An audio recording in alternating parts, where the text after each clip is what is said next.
দুই ছাত্র উপদেষ্টার সঙ্গে কোনো সম্পর্ক নেই বলেছেন নাহিদ ইসলাম। বিস্তারিত দেখুন অগ্রযাত্রা ডেস্ক রিপোর্টে। অন্তর্বর্তী সরকারে যে দুই ছাত্র উপদেষ্টা রয়েছেন তাদের সঙ্গে এনসিপির কোনো সম্পর্ক নেই বলে জানিয়েছেন জাতীয় নাগরিক পার্টির আহ্বায়ক নাহিদ ইসলাম।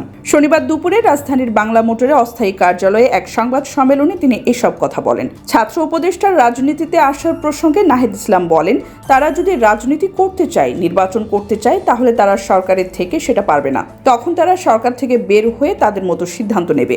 নাহিদ বলেন, তারা গণ অভ্যুত্থানের পরিপ্রেক্ষিতে গণ অভ্যুত্থানের প্রতিনিধি হিসেবে সেই সময় সরকারে গিয়েছিলেন। আমিও তাদের সঙ্গে ছিলাম। তারা যদি রাজনীতি করতে চায়, নির্বাচন করতে চায়, তাহলে তারা সরকারের থেকে সেটা পারবে না। এদিকে এনসিপির সদস্য সচিব আক্তার হোসেন বলেন, বাংলাদেশের রাজনীতিতে ১/১১ আভাস লক্ষ্য করছি।